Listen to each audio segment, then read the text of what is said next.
dans d'autres pays, je prends à tout hasard comme ça le cas de la Côte d'Ivoire, le président Alassane Dramane Ouattara, face à la vie chère, dans ce pays-là, a multiplié des mécanismes. Un exemple qui a été pris, c'est le cas du SMIC, qui est passé de 60 000 à 75 000 francs CFA. Il faut rappeler qu'en 10 ans, le SMIC en Côte d'Ivoire a doublé, puisqu'il était pratiquement de 36 000, 38 000. Il a 75 000 francs aujourd'hui. Est-ce que la Côte d'Ivoire ne peut pas inspirer le Cameroun en matière de lutte contre la vie chère et surtout en matière de stratégie de développement économique?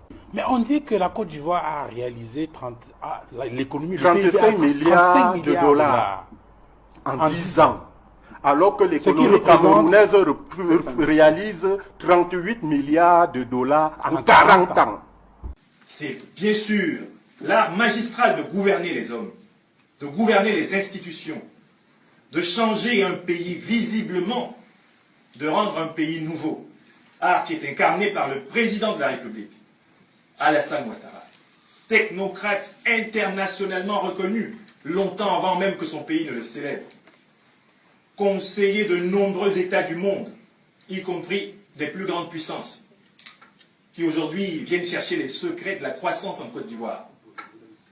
Car il est bien passé de moins 4,5% de croissance à bientôt 10% de croissance en un an.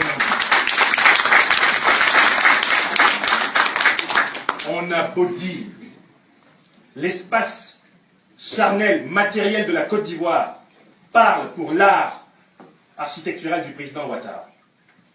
Les murs parlent, les ponts parlent, les routes parlent, les hôpitaux commencent à parler.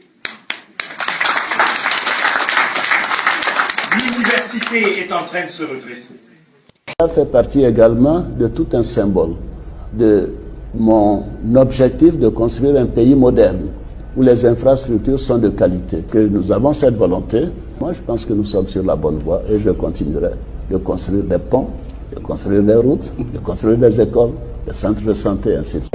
C'est au total 45 entreprises qui sont réunies au sein de la Chambre de commerce chinoise en Côte d'Ivoire. Leurs activités s'étendent dans plusieurs domaines, à savoir le renforcement de l'alimentation en eau potable, la construction du stade olympique, l'extension du port et bien d'autres projets. L'objectif de la Chambre de commerce est d'abord développer le contact entre la Chine et la Côte d'Ivoire. C'est promouvoir la coopération entre la société chinoise et ivoirienne.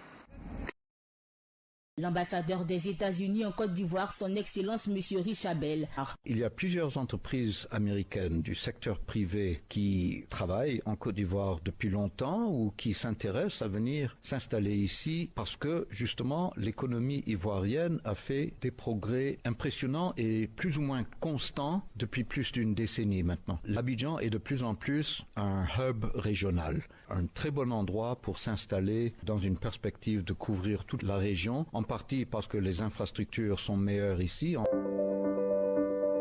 Côte d'Ivoire s'est dotée en début de semaine de sa première chaîne d'assemblage de minibus. Capacité de production, on le disait à l'instant, 1 millier de véhicules par an. Ils seront commercialisés sous la marque Daily Ivoire. Baka Made in Côte d'Ivoire. Sur cette chaîne d'assemblage toute neuve, voici les futurs minibus ou Baka qui transporteront bientôt les Ivoiriens.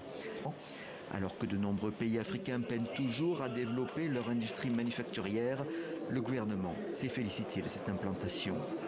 Le carnet de commandes serait même plein jusqu'en 2024, c'est-à-dire que ces véhicules qui seront produits cette année et l'année prochaine bien, sont déjà vendus et a priori donc vendus en Côte d'Ivoire. Et les promoteurs de ce projet, c'est-à-dire le gouvernement, la Sotra, la société des transports abidjanais et le groupe italien Iveco visent aussi le marché sous-régional. Des ministres et des représentants de la sous-région étaient là et bien là lundi à l'inauguration de l'usine d'assemblage à Koumassi.